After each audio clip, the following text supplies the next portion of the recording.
And greetings and welcome to the QCast. This is season 3, episode number 39. We have a huge evening in Division 3 basketball as We Are D3 prepares to take on Mass Street at 9 p.m. Eastern time, 8 p.m. Central. That's at Coke Arena in the basketball tournament.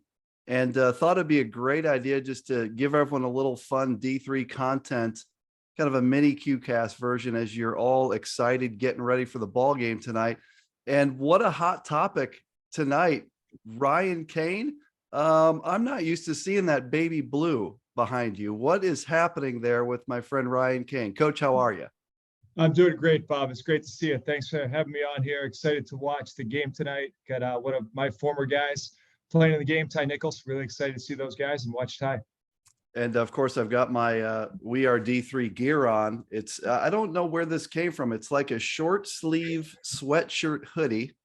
It's kind of like, Ryan, if you've ever seen like Rocky 4, where he's out training in Russia, I believe he was maybe wearing this same thing. I don't know if that's the case, but this is pretty slick gear, don't you think, Coach? That's pretty sweet gear. I think you're right. That's appropriate for a Rocky movie. Maybe Dallas weather. Yep, looks good on you. Yeah, we're going to need a little bit of an upset tonight, but I know that Coach Rainiak and the boys are ready. They're playing a team full of Kansas alums. And look, I have a good feeling about this. I love the construction of the team and appreciate what Coach Rainiak and his staff have done to get to this point. It's a big deal. Ryan, hey, thanks for joining on a kind of a mini QCast here. Obviously a huge change in your life here in the last month or so. Just talk us through the very tough decision that was leaving Keene State and moving to Johns Hopkins. Like, just walk us through. I think for people that don't know your profession and how tough it is to make these decisions, just start wherever you want to start and kind of walk us through that, if you would. No, 100%. Obviously, as you touched upon, a very difficult decision. Spent a long time at Keene State, 8 years, 8 incredible years, inherited a strong program when I got there. First year we won the conference tournament championship, ended up in the Sweet 16. One of the guys that will watch play, as I mentioned, Ty Nichols, was on that team. He ended up graduating. We turned the program over and built it back up, and had the thing going pretty good. Just a wonderful group of guys. Some of the best players and some of the best people in the country. Keene State's a very unique place. I think we may have talked about it on a previous QCast where, when you're the basketball coach at Keene State, given the dynamic on campus, I think everybody that watches those Keene State games online sees the kind of support that we get from the community and the students at a Keene State game. And the connection between the community and the college and the men's basketball program is pretty unique. Given the location, it's the true classic quintessential New England college town. So you're more like the mayor at times at Keene State than you are the basketball coach. And it was very enjoyable to have that dynamic for as long as we did. You go into a coffee shop and everybody knows who you are. You're greeted as coach. I'm not sure walking around Baltimore that'll be the case. So it was special. And, at the end, I was actually reporting to the president directly. I was on the leadership team at Keene State. We didn't have an athletic director at the time when I took this position. Definitely wore many hats at Keene State, as I mentioned, leadership team, so I was kind of helping with a group of people transition the department. I was doing the weekly administrative meetings, assisting with enrollment management, a lot of different roles at Keene State. And I enjoyed that. I think it was beneficial for me. It was beneficial for my program. But it was different. It's the typical D3 lifestyle, right? Where probably 5% of what you do is coaching and 95% is everything else that goes into coaching, and running an athletic department and supporting the college and engaging with the community. So obviously this opportunity came up, and it's a special place. I think everyone recognizes the name Johns Hopkins. It's one of the best schools in the entire country, if not the world. The top Division III athletic programs in all of Division III sports. You have multiple national championships, multiple runners-up, multiple top 4 finishes. Almost every team in the department is competing for national championships. So Keene State's an incredible place, and I had such a wonderful time. But as this opportunity came up and it really came to fruition, it was definitely emotional. And there's obviously a lot that goes into, moving your family. I have 2 young boys, 3 and 5. We were very settled. We had a nice house. We had a nice situation. We were comfortable. But I think that was part of it too, is, it kind of at some point like feels like the program is running itself. It's a machine with the type of players that we had. And I think there are some comparisons here in a lot of ways. But it's a unique challenge for myself. It's a different environment for me. That challenge, I think, is something that being uncomfortable can help you grow and get better and improve. And to be part of that type of culture where, again, top Division III programs in the country at a school like this, you can really recruit the top student athletes in all of Division III, some of the most competitive people in the classroom, some of the most competitive people on the court. Yeah. It wasn't easy going through it. There were times where the easy choice would have definitely been to stay. I think the reality, everyone knows, like Keene State has a chance to win a national championship this year. So to leave that group of guys that you recruited, helped develop, helped support, had so much fun over the time getting to where we were. It was tough to say bye, but I think it was also, the right time in that sense too. Like those guys are in an incredible position. They have my right-hand man taking over. He's been with me for 7 years. Yeah, Coach Hastings, right? Coach Hastings stepping in. And I think they've got a really unique situation with some additional support from assistant coaches. So the model will be really cool, how they support the student athletes through this experience, trying to compete for that national championship. A lot of those guys are even back for another year after this year. So the program is in very strong position. And I've said it to the guys 1,000 times. It's bigger than a coach. It's bigger than a player. And those guys are going to have the same goal, whether I was there or not. And now really unique opportunity to jump in 2 feet into Hopkins. I mean, both programs lost the Sweet 16. Probably a lot of people remember the call at the end of the game with the Johns Hopkins Whitewater game. Right or wrong, I think the guys at Hopkins are probably the first to say, well, we controlled the game in the first place if we made some free throws. So going from one Sweet 16 team to another, both of them have the goal of winning a national championship. So kind of in that unique position where I was preparing for that goal regardless. And now it just so happens that the guys that I'm coaching are wearing a different jersey. Yeah, Keene State will be in great shape with David Hastings. And like you said, I mean, what a great place Keene State is. Some of the favorite memories of this last year of me watching streams were watching your home games. I mean, the environment there at the Keene State gym is bonkers. It's got to be one of the best in Division III. And I know that, we'll move on to Johns Hopkins here in a second, but you're going to miss that crazy home court advantage that you had as you now move on to new places, right? I mean, what a great place. Yeah, just a very different type of place at our level. And it definitely jumps out at you, whether you're in the gym or whether you're watching a stream. It's very evident the type of home court advantage that we had and the type of support that we had. And as the year went on, we started to get people from outside of, kind of our typical region.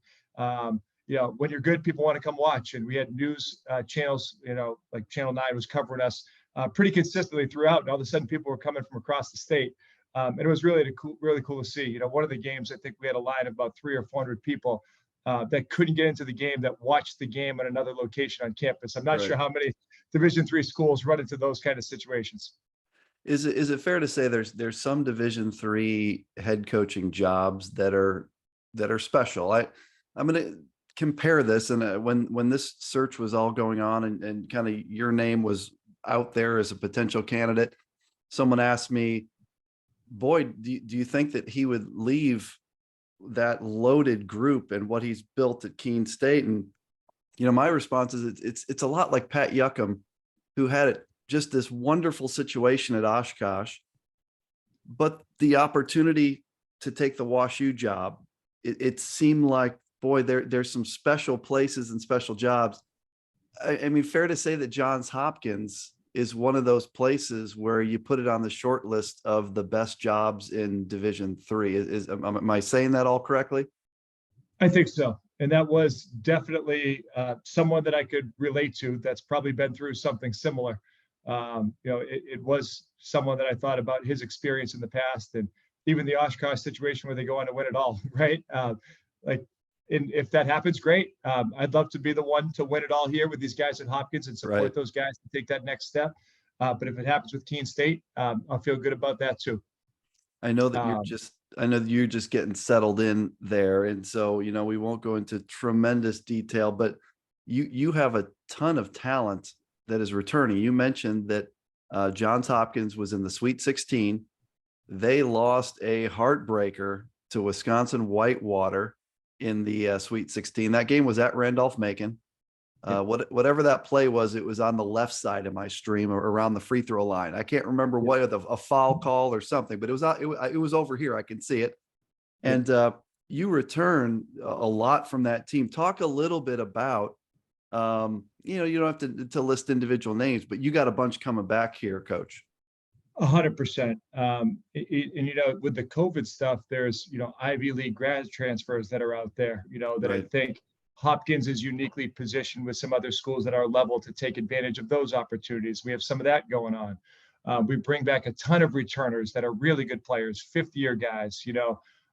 Two-time defensive player of the year. Like guys that have tons of experience. And in all reality, at the end of last year, there were a couple injuries, and a couple of those injuries were guys that were graduating. So the core of that group that returns this year was basically the core group that led them to that Sweet 16 and put them in the position they were last year. An incredible recruiting class coming in.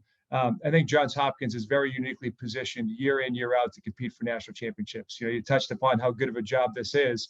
And I mentioned it kind of in my opening statement there.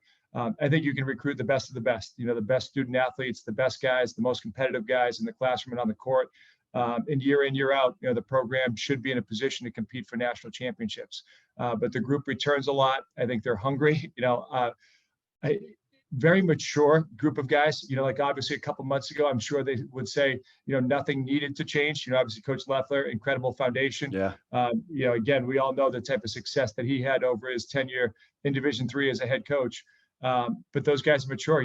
They got to the point where they were excited for some change and to be able to, do some things different and embraced it rather than being frustrated about, what happened and what could have been.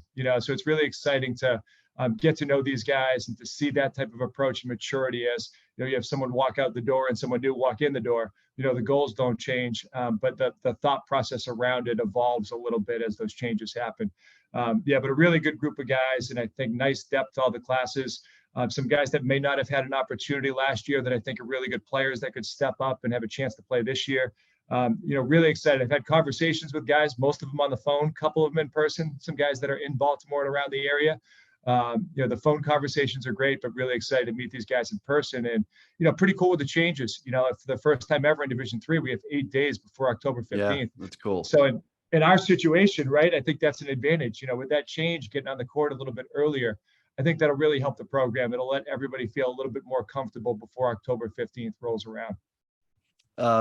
Just a couple more questions and then I'll let you go and we'll let people get excited for the We Are D3 game coming up here. Scheduling at Keene State, you had done a great job of getting yourself into some great tournaments and things. This past season, you played in the Great Lakes Invitational.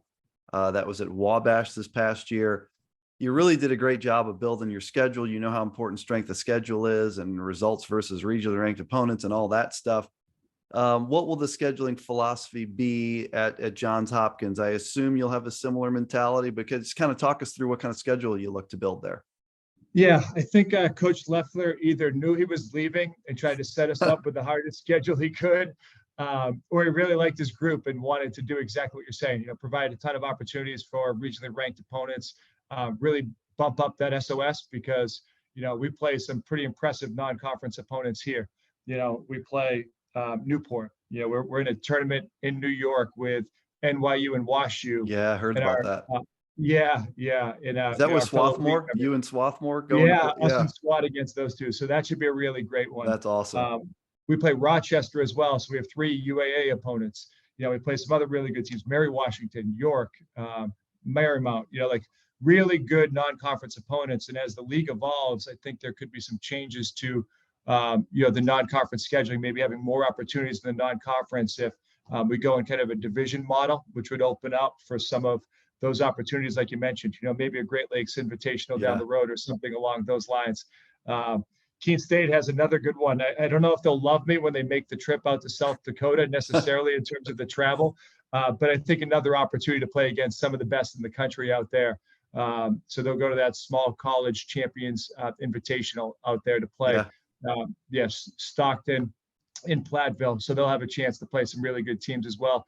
Definitely did the same thing to my guy, Coach Hastings, and left him with a pretty strong non-conference schedule. So, but those guys, I'm sure, will be ready for it.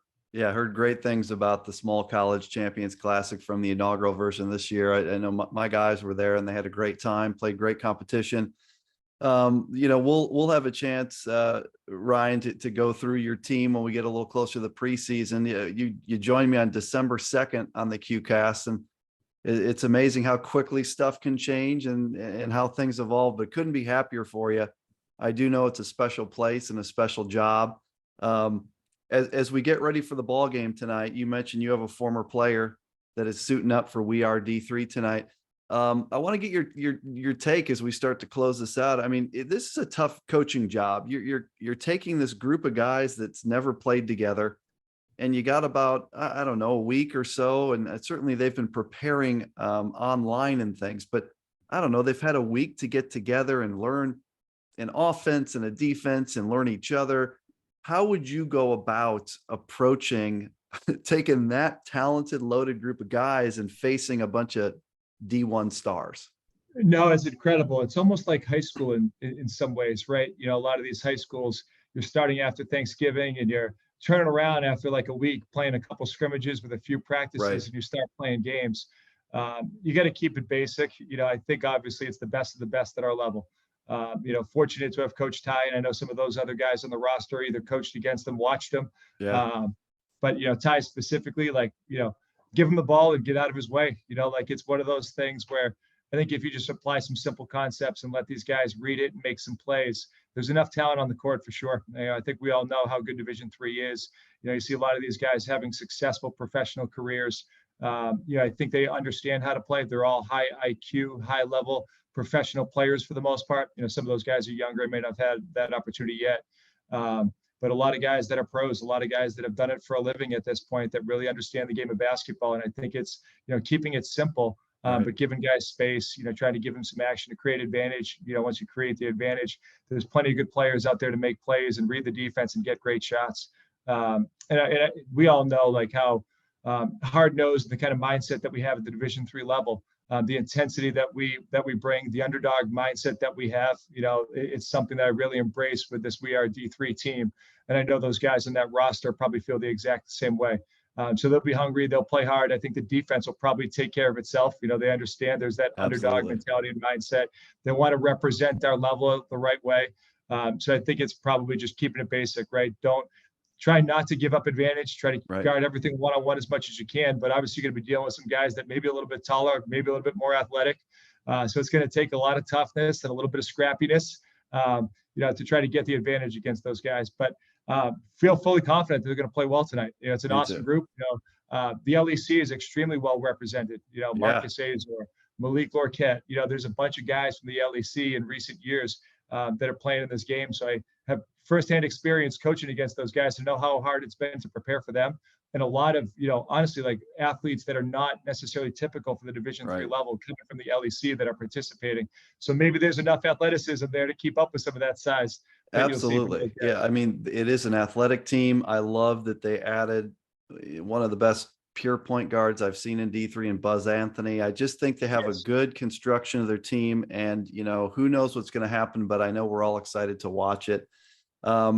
Ryan, Cain, this has been a fun time just to do a quick check-in and just kind of touch base on your crazy exciting new opportunity. Couldn't be happier for you. I know that that's kind of the feeling across D3 is like sad to see him leave Keene State, but what a perfect fit. And if anyone wants to get a little deeper background, we talked again, look, QCast December 2nd of this past year, we went through and, one of the things we didn't touch on, you're a Jostens winner. You are a D3 guy. You're a D3 lifer, coach, and couldn't be happier that your next job keeps you in our amazing division. So we're thrilled to follow your success.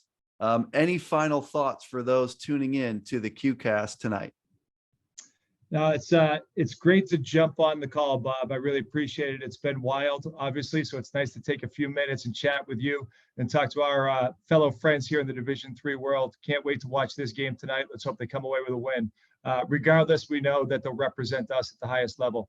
Thanks again, as always. Appreciate everything you do and look forward to talking to you again soon. We'll talk as we get closer to the season, my friend. Good luck. folks. That is Ryan Thanks. Cain, QCast season 3, episode 39. Go, we are D3. Let's get it done, guys. Thanks, guys.